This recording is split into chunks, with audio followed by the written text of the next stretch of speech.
We can now categorize two situations when it comes to identifying global or single highest or single lowest points, or sets of highest and sets of lowest points. When we're dealing with a closed interval and a continuous function, it seems entirely reasonable if you think about it. If we cut this off and include the endpoints, if it's continuous, there has to be a highest point somewhere on here. I just look at all the points and it has to be there somewhere. I can never have something shooting off to infinity. That would require an open interval, and I can't have any asymptotes in the middle because we said the function was continuous. So if I can draw it with one stroke of my pen, at some point I'm going to hit the highest point, and that'll be a global max, and the lowest point will be the global min. Where will those points occur? Do I have to worry about looking at all these points everywhere? Fortunately, no. The global max and min will only occur at critical points or at these artificially induced endpoints on the interval. Those are the two places we're going to have to look. To identify which one's the highest, we're going to compute the original function's values and actually find what's the y value at all these points. The one that is highest out of this set is guaranteed to be the global maximum on the interval, and the one that has the absolute lowest value out of these points is going to be the global min on this interval. So we really like closed interval questions when we're asked to identify global extrema. It gets a lot more challenging when we look at open intervals. I'm trying to think of something nice to say about this, but there really isn't any. If we have an open interval, you may or may not even have a global max or min. Remember the example of x cubed.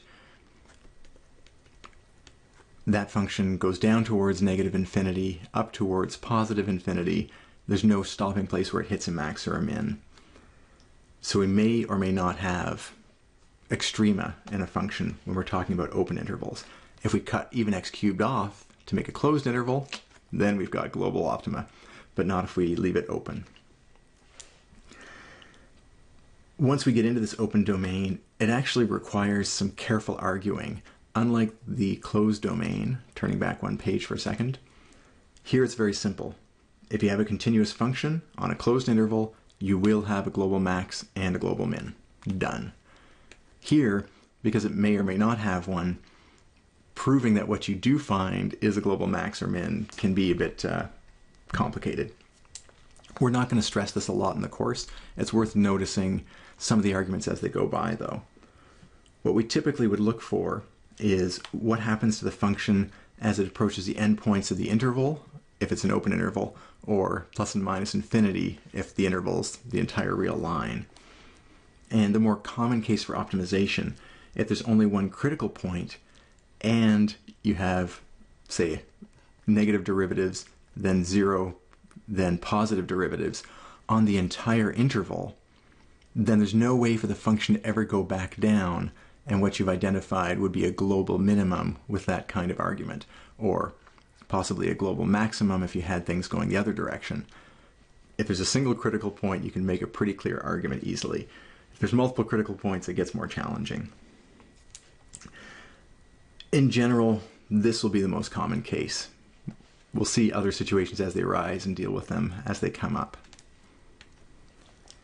All right, let's take a look at our function here again, our 2x cubed minus 9x squared with the points at 8 and 7.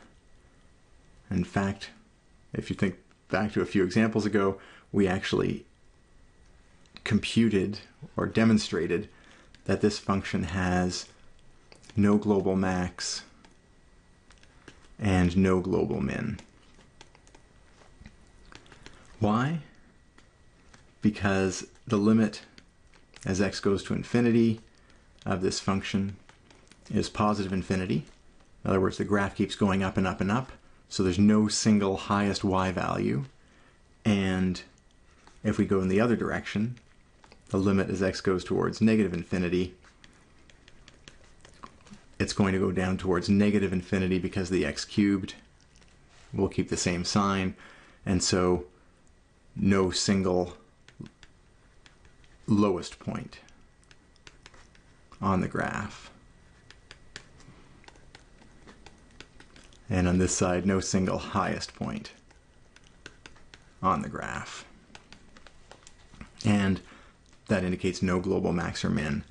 We still do have our 2 points here that are local max and local min.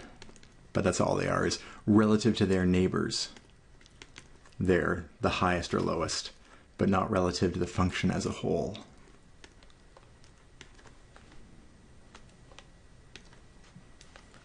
How about the function x minus 2 to the power of 4?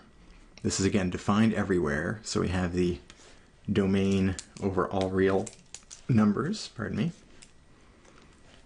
And this is like x to the power of 4, but shifted with negative 2 here, shifted right by 2. So x to the 4 is like the quadratic. It'll look like this, shifted right by 2.